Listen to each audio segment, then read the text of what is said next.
하나님의 말씀은 요한복음 6장 1절부터 15절까지 믿음으로 합독하시겠습니다. 시작.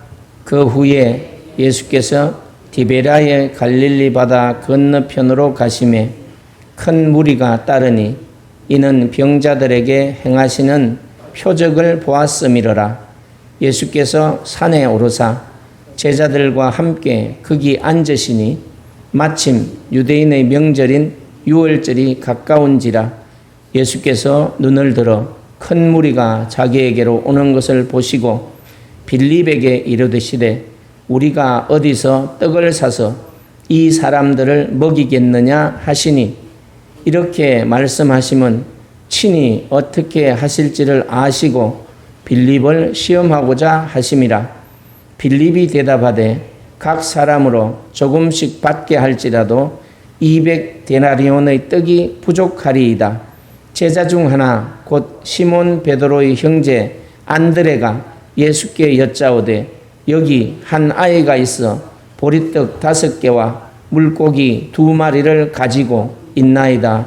그러나 그것이 이 많은 사람에게 얼마나 되겠사옵나이까. 예수께서 이르시되 이 사람들로 앉게 하라 하시니 그곳에 잔디가 많은지라 사람들이 앉으니 수가 5,000명쯤 되더라. 예수께서 떡을 가져 축사하신 후에 앉아있는 자들에게 나눠주시고 물고기도 그렇게 그들의 원대로 주시니라. 그들이 배부른 후에 예수께서 제자들에게 이르시되 남은 조각을 거두고 버리는 것이 없게 하라 하시므로 이에 거두니 보리떡 5개로 먹고 남은 조각이 12바구니에 찼더라. 그 사람들이 예수께서 행하신 이 표적을 보고 말하되 이는 참으로 세상에 오실 그 선지자라 하더라. 그러므로 예수께서 그들이 와서 자기를 억지로 붙들어 임금으로 삼으려는 줄 아시고 다시 혼자 산으로 떠나 가시니라. 아멘. 살아계신 하나님, 오늘도 주님의 말씀 앞에 섰습니다. 우리의 마음을 열어주시고 성령님께서 말씀을 통해 친히 우리에게 말씀하심을 듣게 하여 주시옵시고 또 말씀을 듣는 자마다 깨달음이 있게 하시고 결단하는 은혜가 있게 하여 주셔서 말씀대로 살아가는 믿음의 삶이 되게 하시고 하나님의 말씀이 삶 속에 이루어짐을 보게 하여 주옵소서. 종의 입술을 열어 말씀을 대언케 하셨사오니 오늘도 진리를 바르게 선포할 수 있도록 붙드시고 인도해 주옵소서. 예수님의 이름으로 기도하옵나이다. 아멘. 하나님이 우리와 함께 하시고 우리를 사랑하십니다. 오늘 성경은 우리에게 하나님 나라의 경제학을 말씀하고 있어요. 오늘 성경 본문은 요한복음 6장 1절부터 15절까지의 말씀인데 예수님이 갈릴리 바다 건너편으로 가셨어요. 그곳은 바로 디베랴 바다 건너편이기도 해요. 동쪽으로 가셨다는 얘기예요. 예수님이 바다 건너편으로 가심으로부터 시작되는 그런 말씀인데요. 많은 사람들이 예수님이 건너가 있는 디베랴 바다로 찾아왔어요. 그 찾아온 까닭은 예수님이 38년 된 병자도 고치고 많은 사람들을 고치는 그런 표적을 보았어요. 그래서 예수님을 쫓아왔는데 오늘 성경은 많은 사람이라고 표현하고 있지만 다른 성경에 보면 남성만 5,000명이라고 말하고 있어요. 이 들판에 이렇게 많은 사람이 모인다는 것은 놀라운 일이죠. 사람들이 모일 때 해는 저물어 가고 있었고 그들에게 양식을 공급해야 될 그런 시점입니다. 예수님께서 빌립에게 말씀하셔요. 우리가 어디서 떡을 사서 이 사람들을 먹이겠느냐 물으셨습니다. 이건 시험하기 위하여 그랬다. 성경은 말씀하고 있어요. 함께 읽어봅시다. 시작. 빌립에게 이르시되 우리가 어디서 떡을 사서 이 사람들을 먹이겠느냐. 예수님이 말씀하신 거예요. 6절에 보면 이렇게 말씀하시면 친히 어떻게 하실지를 아시고 빌립을 시험하고자 하심이라. 이 빌립은 상당히 계산에 밝았던 사람이에요. 현실적인 사람이에요. 200데나리온을 가지고 떡을 사도 부족하다. 200데나리온이라고 하면 그 당시 이 남성이 일하는 기준으로 봤을 때 8달 동안 8달치 품삯을 다 털어 넣어도 부족하다는 거지요. 그 금액을 가지고도 배부르게 먹일 수 없다는 겁니다. 결국 이 많은 사람들을 먹이는 것은 지금 이 제자들의 힘으로는 불가능하다는 것을 보여주고 있어요. 예수님은 또 다른 제자에게 물어봅니다. 9절을 읽어봅시다. 시작. 여기 한 아이가 있어 보리떡 5개와 물고기 2마리를 가지고 있나이다. 그러나 그것이 이 많은 사람에게 얼마나 되겠삼나이까. 보리떡 5개와 물고기 2마리, 그걸 이제 아이가 가져왔는데 그걸 주님 앞에 내놓으면서 이게 이 많은 사람에게 무슨 유익이 되겠느냐. 혼자 먹어도 괜찮은데 탄식하는 거죠. 그래서 우리가 이게 빌립하고 안드레의 모습을 통하여 이 중요한 이 대조를 우리가 볼 수 있는데요. 인간의 관점에서 부족함과 한계를 볼 수 있고 또 불가능이 우리 인간을 지배한다는 것을 볼 수가 있습니다. 빌립하고 안드레의 계산은 지극히 현실적이고 합리적이긴 합니다. 그리고 동시에 절망적이기도 하지요. 그들에게는 없음과 모자람이 명백하게 나타나고 있음을 볼 수가 있어요. 그런데 예수님의 관점에서 보면 달랐습니다. 예수님은 군중을 향한 그런 긍휼을 보셨고 또 동시에 하나님의 무한하신 능력을 믿었습니다. 이것이 바로 세상 경제학과 다른 하나님 나라의 경제학의 출발인 거예요. 그래서 예수님은 보리떡 5개와 물고기 2마리를 가진 한 아이에게 초점을 맞추고 있습니다. 누가복음 9장에서는 한 아이가 자기가 가진 것을 내놓았다고 기록하고 있어요. 작은 도시락은 많지도 않고 보잘것 없어서 한 사람이 먹기에도 부족하지만 많은 사람을 먹이기에는 정말로 턱도 없는 일입니다. 그런데 예수님은 그 작은 것을 받아 들으셨어요. 예수님은 보리떡 5개와 물고기 2마리를 들고 축사합니다. 감사 기도를 드렸어요. 하나님께. 그리고는 앉아있는 자들에게 나누어 주라고 하지요. 물고기도 그들의 원대로 주고 원대로 주는 거예요. 원대로. 당신 요 한 개만 먹어. 한 마리만 먹어. 떡 한 조각만 먹어가 아니고 먹고 싶은 만큼 먹어. 배부를 만큼 먹어. 더 달라면 더 주고. 원대로 주셨어요.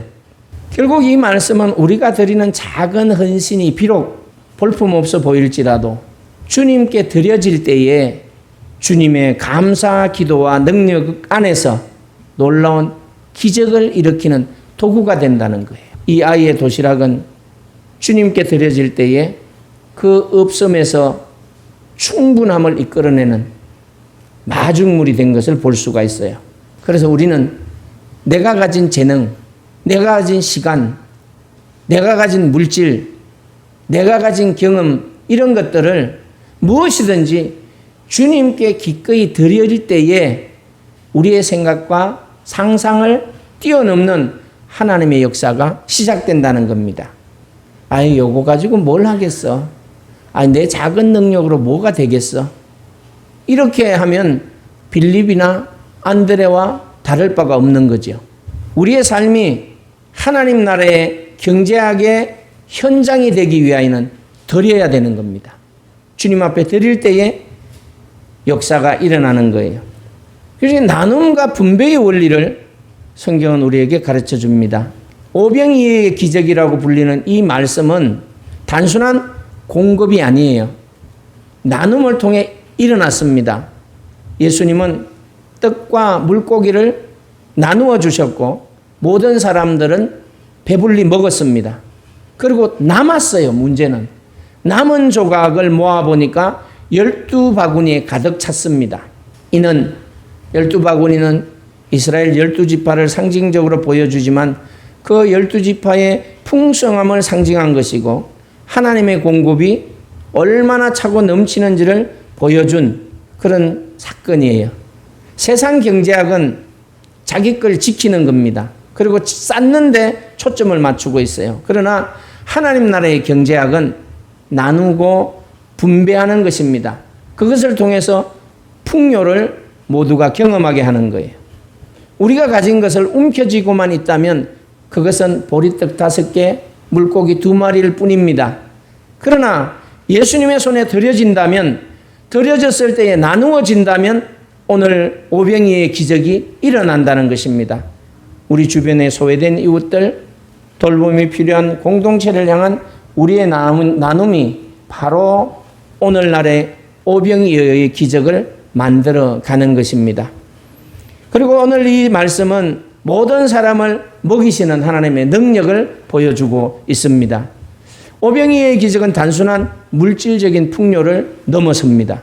예수님께서는 사람들의 가장 근본적인 필요를 채워주셨어요.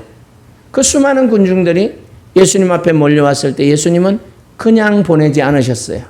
늦은 시간이지만 배불리 먹이셨습니다. 그들의 필요를 채우셨어요. 우리는 종종 이런 생각을 해요. 작은 문제 앞에서도 또 부족함 때문에 절망하는 그런 모습을 보이기도 합니다. 이것으로 뭘 할 수 있을까? 이게 뭐 큰 도움이 될까? 그러나 주님은 우리에게 말씀하십니다. 내게로 가져와라. 주님은 우리가 가지고 있는 작고 보잘것없는 것을 통해서 크고 위대한 일을 이루는 분이십니다. 오늘 성경은 그것을 우리에게 보여주고 있어요. 하나님 나라의 경제학의 본질이 무엇인지를 우리에게 보여주는 것입니다. 오병이어의 기적은 굶주림을 해결한 그러한 사건을 넘어서는 거예요. 이 사건은 하나님의 나라의 경제학이 무엇인지를 명백하게 보여줍니다. 하나님 나라의 경제학은 이런 거예요.